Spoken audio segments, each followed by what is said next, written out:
Is this Indian team simply unstoppable? That's what we're going to raise in the first part of the program, and then I'm going to look at cricket's unique powers to unite people and the great Indian cricket dream. My first guest on the show today is the one and only Sunil Gavaskar, himself a world champion, record holder of highest test centuries for a long while. Appreciate your joining us, Mr. Gavaskar. It's been 24 hours, as I said, since we had that famous Indian victory. Dileep Vengsarkar will also join me later. But Mr. Gavaskar, pretty special day at Mumbai at the Wankhede Stadium. Virat Kohli's 50th one-day international 100, a record. Shami's 7 wickets. Your thoughts? What stood out for you on a memorable day in Mumbai? What stood out for me really was, the overall performance of the Indian team. The calmness with which they executed while batting or bowling. There was not even a moment of panic, even when that Daryl Mitchell and Kane Williamson partnership was going on, which had some others worried. But there didn't seem to be any sense of panic in this Indian team. The captain was very cool. The shoulders were still erect. Nobody's shoulders had dropped. And when at the drinks interval, Rohit Sharma gathered the team together and said, "Come on, guys, one last effort and let's finish this." They came back and they took a wicket immediately afterwards, and that was it. So I think that stood out for me, that overall team performance. That's really been the feature of India's cricket right throughout this tournament. It's not that the batting has dominated or the bowling has dominated. It's been a total all-round performance, including the fielding, which has been, pretty much top class. But has it surprised you just what we've achieved? I mean, to win, 10 matches in a row? It's not easy. I mean, it's never been done in World Cups to win matches like this. The great Australian team, 2003 and 7, went unbeaten. But are you surprised? Did you think the Indian team would be as good as it's turning out to be? No, it didn't surprise me, because over the last couple of years, you can see that, they have been looking to fit the pieces. And they've managed to do it during the Asia Cup. You could see that they'd managed to do it. And when Hardik Pandya came back to full fitness, then it was a completely different thing, because with Hardik Pandya, 2-in-1 player, he gave the team options. Sadly, he was injured, which opened the door for Mohammad Shami. But sometimes, when somebody is waiting for an opportunity, like Shami has been, and suddenly to get it, he's grabbed it with both hands. And look at what he's making a difference. He really is the one who's winning the games for you. I want to look at two people who've contributed enormously, whose careers you followed closely, Mr. Gavaskar, Rohit Sharma and Virat Kohli, both as leaders and as batsmen. In a way, do you think Rohit Sharma has set the tone for the rest of the team by the way he's played? With his great fearlessness, freedom and ingenuity, by far the number one player when it comes to strike rates in the first 10 overs in the power play. Oh, absolutely. I mean, look at the way he just takes the opposition bowling on. And the best part about Rohit Sharma's batting has always been his ability to pick that line and length, just that fraction early, and get into position to play the shot. Yes, he is fond of the aerial shot, which sometimes, if it doesn't come off the middle of the bat, is going to result in a dismissal, as we saw the other day. But the fact that, when he's hitting it off the middle of the bat, the ball is invariably in the stands. And that makes the bowlers change their line, change their length, which benefits the batters at the other end. So this is where the impact that Rohit Sharma has had can never be underscored. I mean, it has been an enormous impact that he's had on the opposition's psyche with the way he's gone after them straight away. The other one I wanted to speak to you, Mr. Gavaskar, about was Virat Kohli. 50 ODI hundreds is a phenomenal achievement, and he's got them in almost half the number of innings that the great Sachin Tendulkar made his 49 hundreds in. It just seems to me an incredible feat, the scale of what he's achieved. Terrific, absolutely, no question about it. Absolutely, because look, the next best is Rohit Sharma with 31. So it just tells you the vast gap between him and numbers 2, 3, 4, 5, whatever it is. Because his century hunger, people are run hungry, he's century hungry. And his century hunger is insatiable, and that's how it should be. Every batsman worth his salt should put a minimum price of 100 runs against his name. And that's what he's doing every match. Yes, in this particular tournament itself, he could have got 3 more hundreds. He got out in the 80s. He got out once in the 90s. He's got out twice in the 80s. So he could have had 3 more hundreds. A couple of times he's gone past the 50, but has got out after that. So he's been in phenomenal form, and he's made every match count. I want to turn also, Mr. Gavaskar, to two other headline makers who perhaps don't get enough recognition. One is Shreyas Iyer from Mumbai, proving all his critics wrong. Made a difference yesterday, got 100 in just 70 balls. As a result, India, instead of getting 350, ended up with a whopping 397. How good is he now? Absolutely, no question about it. But for his initiative, but for his, the impetus that he gave to the Indian batting, that during that partnership with Kohli, India would not have got even to 350, and that could have been a bit of an issue.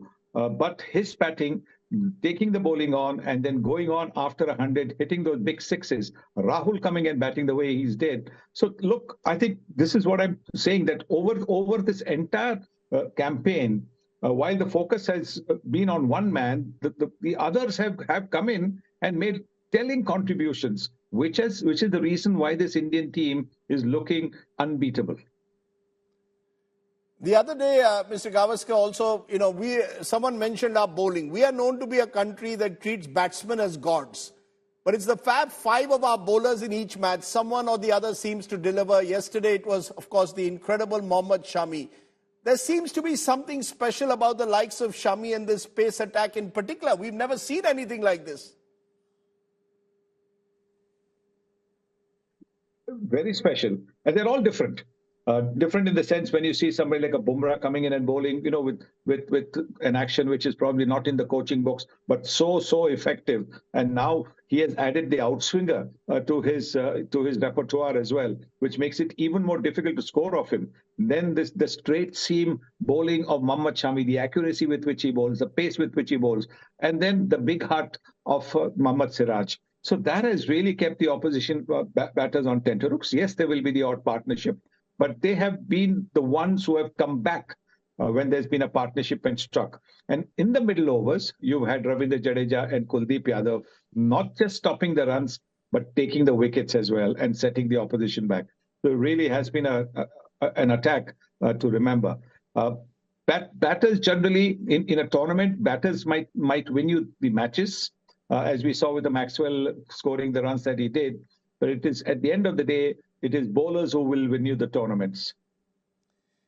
I want to ask you a question that I know you've written in the past about. A lot of foreign journalists have come to the country and said this entire tournament is almost being fixed, rigged to ensure that India wins.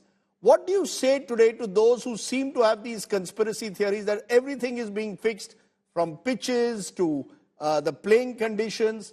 How do you respond? What should one be telling them? Nothing excepting, get out of that, yellow fever that you guys have about India and start to smell the coffee.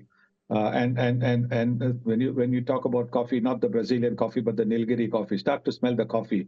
There was a time when you guys were the bosses and you could do whatever you wanted. Now it is India which is ruling the roost, and you better be prepared to accept it. There was a time when you guys did not even want India to come to play in your countries, because Indians were not very attractive. Now you're falling all over yourselves to have India coming in. Now suddenly from 3 test matches, you increased India's test matches to 4 test matches. Now suddenly from 4 test matches, you've increased it to 5 test matches, because every extra test match with India gives you television revenue. And that is the thing about this foreign, journalists, which actually baffles me, is that they're quite happy with their cricket boards making money out of Indian cricket. But Indian cricket board can't make money out of Indian cricket. That seems to be the case. And this thing about, trying to how at the end of the day, whatever the situation about the pitches or whatever they are talking about, if you want to be world champions, you've got to be prepared to play in all kinds of conditions. So the pitches that they were talking about, the pitch wasn't changed after the toss. The pitch was there before the toss was made. We played in places where the stumps have been pushed back so that the good length spot, the grassy good length good length spot would be more prominent by pushing the stumps back. But have you ever heard over these years, you followed cricket, where an Indian cricketer or the Indian media has ever complained about the pitches or conditions over there? We accept it because that's the beauty of playing. That's a challenge of playing in overseas conditions. So basically, smell the coffee. It's Nilgiris. It is very nice. And go home, and maybe it's winter in your time. Go home, tuck yourself into a nice blanket, and watch India. So can I say from all that you're saying, smelling the coffee to the rest of the world, that India is going to win this final? Is it a done deal, or as the cliche goes, we're going to have to wait till that last ball is bowled on Sunday? You got to wait till the last ball is bowled, particularly when it comes to the knockouts, because knockouts are where the best teams are there. In the group games, you might actually have a situation where one team might be just that little bit superior on the day. But in the knockouts, generally, these are all close encounters and no match is won or lost till the last ball is bowled. But India, your favourites for the finals in Ahmedabad? Can we say we are firm favourites irrespective of who wins, Australia or South Africa, the other semi which is on at the moment? With the way they've played, certainly they are the firm favourites. So it'll be a final, worth going miles towards. Because believe me, that at the moment it looks as if Australia is going to get through to the finals. This is going to be an unbelievable game because you're playing against 5-time champions, a team that knows how to come back from almost impossible situations, who know how to play the finals, how to win finals. So this is going to be a real challenge for the Indian team. But I do believe that Rohit Sharma's men are up for it. My final question, sir, bit of a googly. If there was a match between Rohit Sharma's men of 2023 and Kapil Dev's men of 1983, which you were a part of, who would win? Oh, the 83 team would win. Say that again. You're sure that the 83 team would defeat Rohit Sharma's team, is it? Absolutely. No, absolutely sure.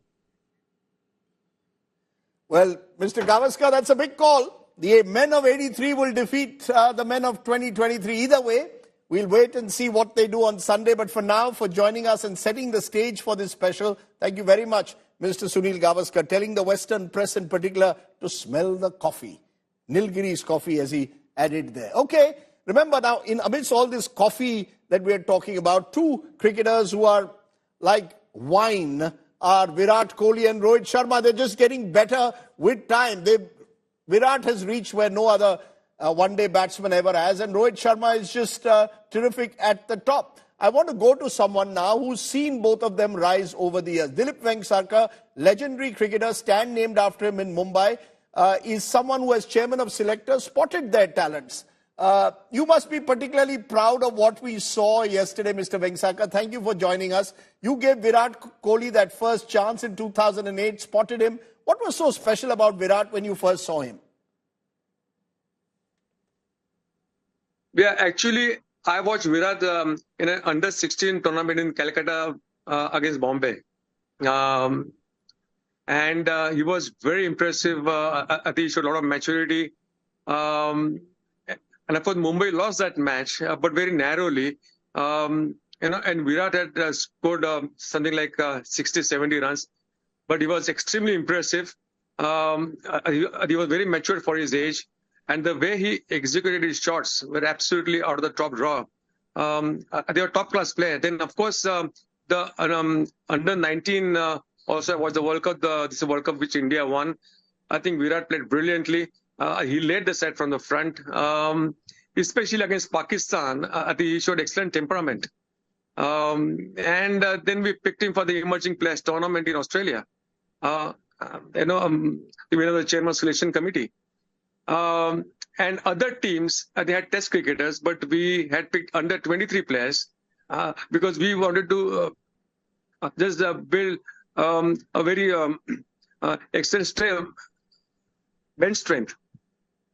And that's what we did. And Virat was asked to open the innings against New Zealand, who were 7 test cricketers.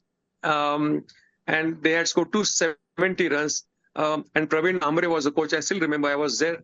And he asked Virat, "Ki aap open karoge?" He said, "Yeah, I'll open the innings." and he scored a brilliant 100. And not only he scored 100, but he remained not out till the very end. See, that was very important for me.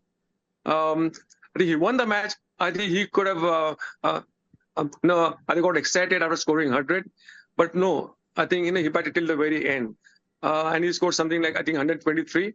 And I was convinced that this boy has got a bright future, and given a chance at this stage of his career, I think he would definitely prosper. Bright future in 2008, but did you ever imagine that by 2023 he'd be scoring 50 one-day hundreds? Has he simply exceeded everyone's expectations? Is he just in another league? No, not really. Actually, when you see the skill level, and mental toughness and everything about the player, I think you pick him in the team. I think there are so many we picked, but there are very few. I think who have gone on to achieve so much in international cricket. I think because of the passion, I think because of the focus, and because the discipline and the fitness level. I think Virat was simply outstanding the way he's played so far. What about the Mumbai boy, Rohit Sharma? When you first saw him on the Maidan, what impressed you about young Rohit Sharma that made you also look at him as a future star?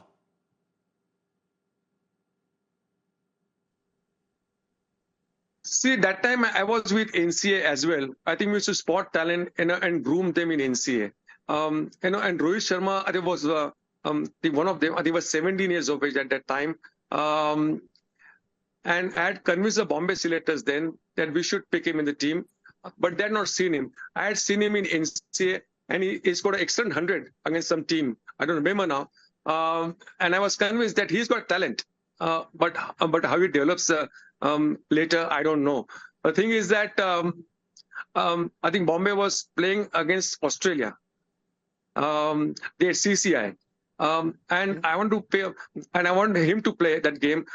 I told our coach Chandrakant Pandit that you should include him in the playing 11. But the unfortunate part is that he came without the kit bag. And I asked him, why didn't you bring the kit bag? He said, sir, I didn't know I would be playing. I thought I would be, I think 14, but I didn't think that I would, I'll play in playing 11.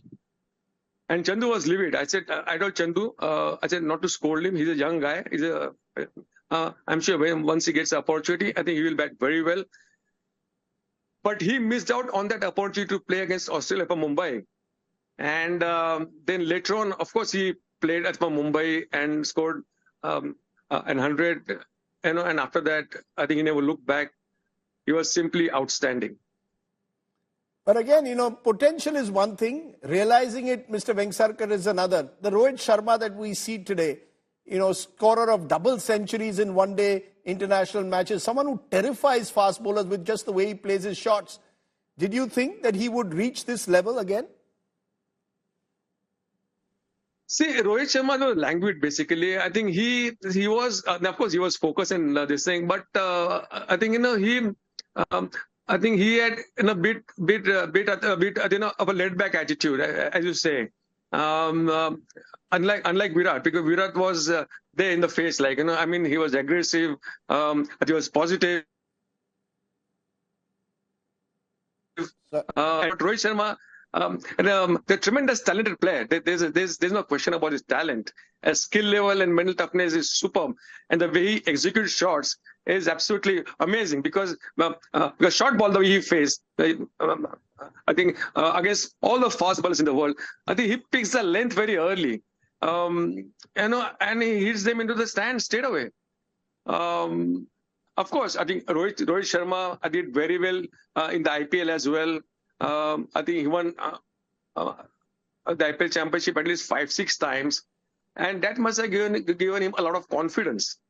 So what I feel is, I think Rohit and Virat are different players completely. Virat is extremely fit, Rohit extremely talented. Both are talented. I'm not saying that. But Rohit, if he works hard basically on his fitness, he can play for another 5 years maybe. Really? Okay. Just a quick word on another Mumbai cricketer, Shreyas Iyer, who I believe, played the match-winning batting innings. Did you ever see this special talent in him? He seems to hit sixes all too easily. Yes, of course. I think he's very talented and he's very good. I think the way he batted yesterday was simply outstanding because I think that made things easier. I think for Virat Kohli, and he's a very good player. He's an improved player. And again, I think the IPL stint, there's a captain also has helped him a lot. It has helped his confidence, and of course, skill level, mental toughness is all there. I think if we continue the same vein, I'm sure that he will do extremely well against both of these guys. Let me ask you, if I may, sir, the same googly question I asked Mr. Gavaskar, which is the better team? The team you were part of that won the first World Cup in 1983, or this one which hopes to win it on Sunday? Well, very difficult to say because I wouldn't like I have to compare the team with they have different eras basically. 83 was different team completely. We were playing in England. Here they are playing in India. But let me tell you one thing. In 1987 Reliance Cup, I think we were the favorites to win the World Cup, and we played extremely well till the semi-finals. In Pakistan and India, where the final is basically, actually everybody thought they would come in the finals, but we lost in Mumbai and and they lost in Lahore, and Australia and England played in the finals. But having said that, this team is an outstanding team. They have won all 10 matches, I think, which is very, very rare indeed. Because 1975, when West Indies won, they had lost few games in between. Then again they won in 79, but they had lost. This team has won all the matches so far, and everybody's in form, and there's no player in this team who is not in form. Around 5-6 batters, and 2 spinners, they are playing a very important role. Because middle overs are very important, and the way they have bowled so far, they are really outstanding. And then of course, fast bowlers. See, when Hardik Pandya got injured, everybody thought, "Abhi kya hoga?" But Shami came back and he bowled absolutely brilliantly. And the way he bowled yesterday, I think brought us back into the match.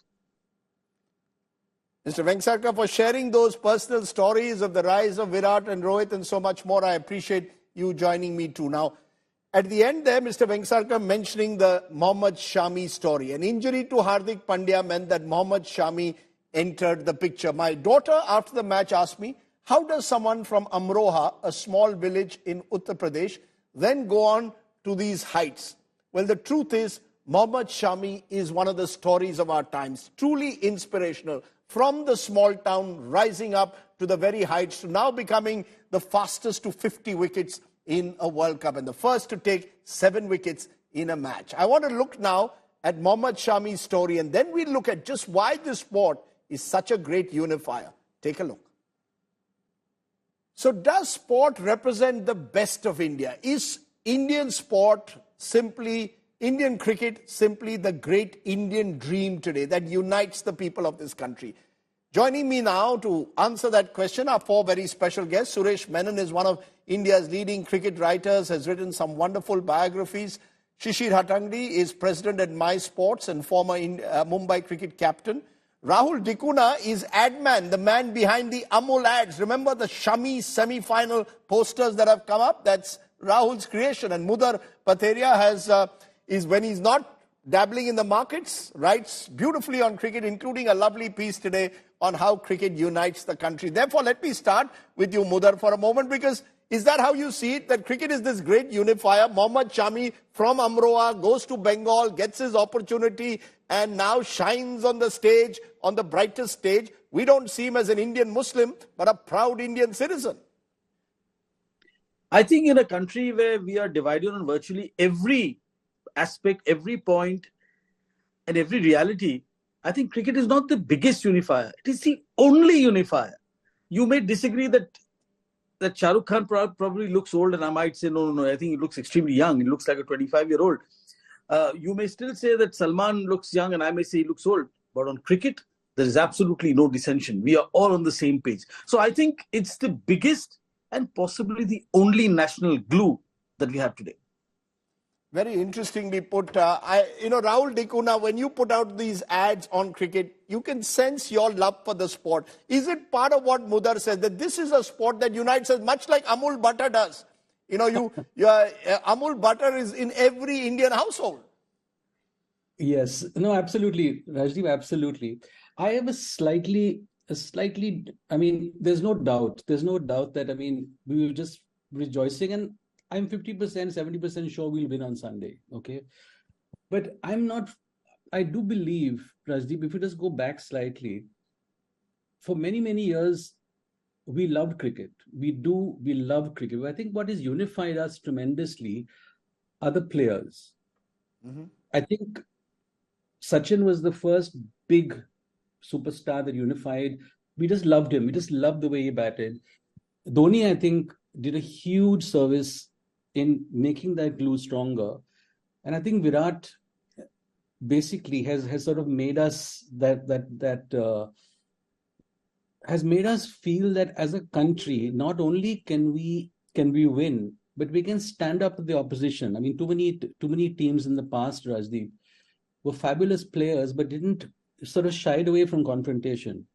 Mm-hmm. So I would sincerely say that yes, cricket is a unifier, but I also believe that Bollywood, up to a point, mm-hmm. was a great unifier till about 4 or 5 years ago, till we hit the pandemic, when suddenly I think OTT became a huge thing, and cinema, basically, both South and Bollywood, is also a unifier, I feel, because we love Hindi film. Shah Rukh is a great unifier. Bachchan's a great unifier.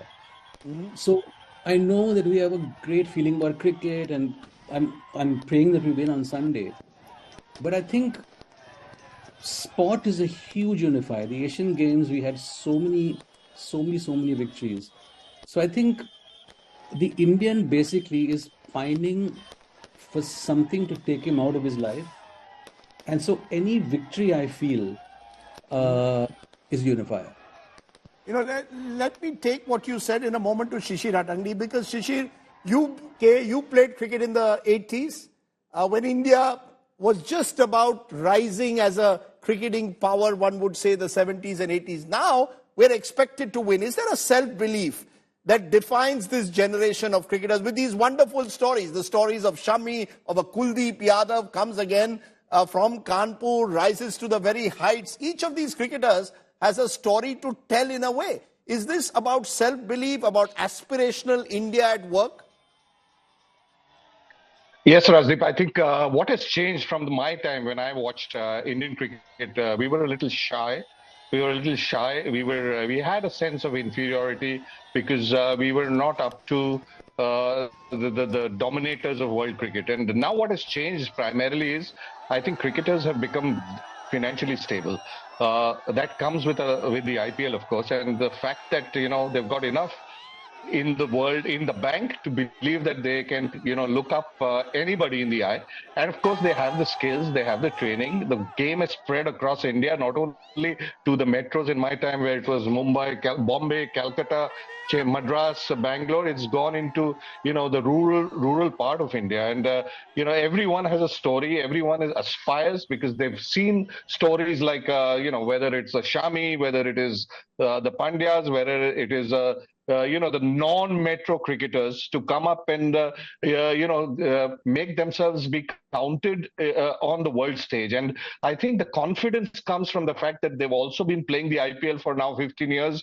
They're playing with international cricketers. They know that they're no different. They have the same anxiety, the same insecurities, the same tensions that when you play a big game. So they've all understood that they're all human, and whether you come from South Africa, England, or wherever, you have the confidence now to deal with all these pressures. And at the back of your mind, you're financially secure. I think it makes a hell of a lot of difference to your makeup. Okay, you're saying financial security has made a huge difference. But Suresh Menon, if I look back to the team of 1983 that won the first World Cup, or indeed the first team that beat England in 1971 and West Indies, most of the players came from the big cities. Now you have this small town revolution. Shami represents that. Amroha to Calcutta, and then eventually, of course, the bright lights. But there are a number of them. Mahendra Singh Dhoni, you could argue, was a pioneer, as was Kapil Dev before him. Is that one of the big changes that you see, that these young cricketers now from the small towns come with no baggage whatsoever? Well, I think two things have led to this. One is that I don't think we've given enough credit to Saurav Ganguly for actually encouraging cricketers from the less popular zones, shall we say. And the other thing is the spread of television over the years. Now, someone sitting in the backwaters somewhere can actually watch international cricket on television. He sees the players. He sees what is the kind of fame and fortune they have. And this can be a tremendous motivation. So there are these two things that initially started them out. And then there is, of course, the fact that there is money in the game, that you can make a living out of it. The fact is that out of, say, 50,000 people who play some level of club cricket in India or whatever the number, only 11 can actually represent the country at any one given time. The fact is that some of the fame, some of the fortune really has sort of percolated down the line. And there is a strong belief that where it will ultimately win out, there has been politics, there have been post-selections, there have been sort of selections that have been questionable for decades. But by and large, people think that if you perform at these various sort of age level tournaments, there is a definite step-by-step progression to come to the top. And I think that's encouraging too. And it's not just that everything is concentrated at the top, nor is everything concentrated in the big cities. So therefore, there's greater encouragement for that kind of, when you have an early ambition. Those are all fine points. I just want to tell our viewers, my late father played cricket for India in the 1960s. He's the only Goa-born cricketer to play for India, male cricketer. And he never had seen a cricket match till he was 17 on a proper cricket ground, moved then to Mumbai. There was no television in those days, so he only heard radio commentary. But to take off from something that Suresh said, Mudar, it's meritocratic. You see, Indians believe that nepotism works, but on the cricket field, just because my father played, I couldn't play. Cricket doesn't run in the blood. You've got to be talented. Is that something that makes it so attractive, that you have all these boys coming from these small towns or indeed the big cities, but make it purely on their own ability? Completely. In fact, I would go to the point of saying that the Indian cricket team is possibly the only visible form of governance, public governance in India. And I would say the cleanest form of public governance, in the sense that you may have a team which is visible, but there could be nepotism. Political parties are opaque. There's so many aspects of public life which are actually hidden from public view. But this is in the open, and I think that the Indian cricket team is possibly the cleanest visible form of governance in this country, and to that extent contains no quota, no reservation, no sifarish, no upar se call aaya tha ya upar se order aaya tha. In this space, nothing works. So I use a slightly crude term, but this is the America in India. This is where the land of clean opportunity, it's actually the Indian cricket team. That's a lovely way to put it again, that it's the land of opportunity. And Rahul Dikuna, you made a point about Bollywood, but Bollywood, there can be nepotism. You can become a film star because someone in your family was one, but you can't do it in cricket. That seems to make cricket so attractive to so many. Rahul? I don't know whether, Rahul, can you hear me? Okay, let me try and go to Shishir Attangdi with that. Shishir, do you agree with that? That, that makes cricket so attractive. These boys, there's no nepotism in the game. You get picked because you're the best 11 players to play for India.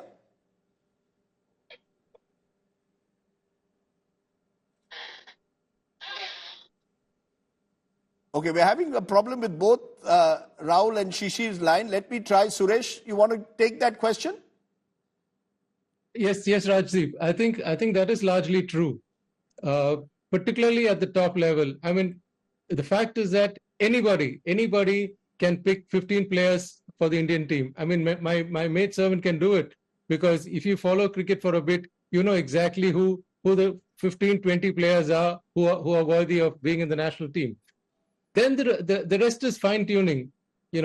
I remember Tiger Pataudi said once, I asked him, I said, did you always get the 11 that you wanted in the team? And he told me, I made sure that I got the 11 I wanted, maybe not the 16 or 15. After that, I didn't care if this selector's nephew or that selector's wife's son or whatever, nephew, whatever came into the team. I didn't bother as long as I got the 11.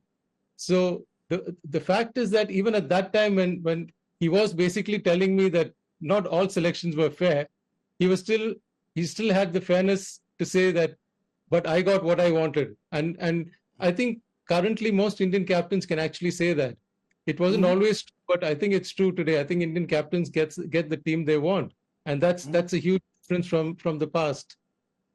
Shishir Arandi, nepotism, is that one of the reasons why cricket is, we celebrate cricket? Mohammad Shami's father worked on a farm, becomes a champion bowler for India.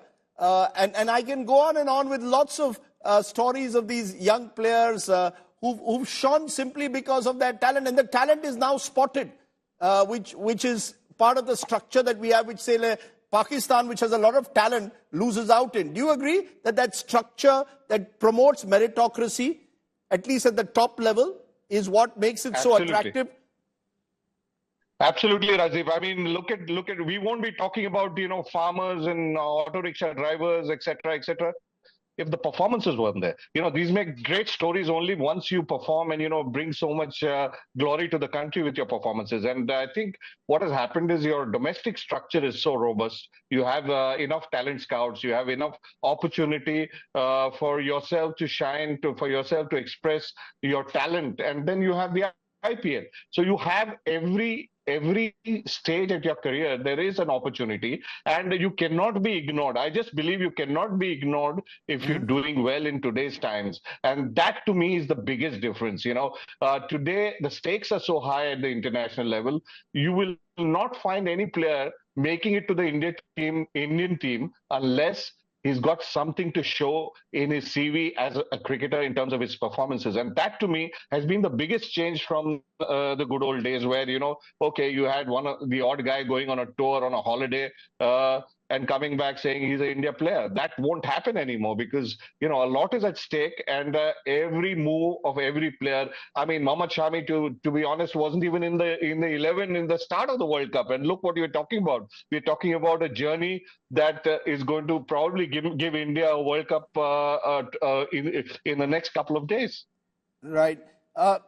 Mudar Pateria, there's the other aspect of this sport which is fascinating to me at least, is that it seems to connect in some way to people across class, caste, region, religion. Is that something that you think politicians could learn from? You mentioned government, but people across spheres could lead. When we sort of tend to label people, I wrote this in my book, that when Shami is bowling from one end and Umesh Yadav from the other, we don't see them as Yadavs and Muslims, but as proud Indians. Is that something that we should be, that our politicians, that makes these the kind of role models in a way? Well, if I expound on this, then there'll be a riot outside my house tomorrow morning. So I'll have to be diplomatic. But I will say that there's a lesson for this country. And what these 11 fellows or 12 fellows are actually doing, they're waking this country up. And I can feel that there'll be some soul searching happening somewhere for people who've been rabid, for people who've taken very strong stances on other communities, on minorities especially, that somewhere they'll start feeling that this is the story of a modern and progressive India, this Indian cricket team. So somewhere, these fellows have shown something quite remarkable to the country. They've actually, I would say, spoken truths to power, but it'll look like hyperbole. But I will say that these fellows, these 11 cricketers have actually woken the country up. And I would say it's a very interesting twist of fate that it selected principally one individual to play the role of that game changer. And I would also say that normally in the past, you mentioned Mohammad Shami so many times, you mentioned Amroha so many times. I will say now that Amroha will always be remembered not as Meena Kumari's husband's place of origin, but as the place of origin of a great fast bowler for India. Just as Ranchi will be forever identified with Mahendra Singh Dhoni. But Rahul, give us the secret of all these ads that you do. You put out that Shami semi-final ad, barely a few minutes after the semi-final. Had you planned it or what? Did you know that Shami was going to take 7 wickets that you put out the Amul ad almost as soon as the game was over?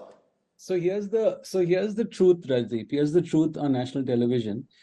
This is what I love about life and trending and stuff. We actually did the advert when we won the semi-final. And Shami won us the semi-final, right? So we said Shami final on November 2nd. And there he is again. He's so critical and so fantastic, sort of getting us into the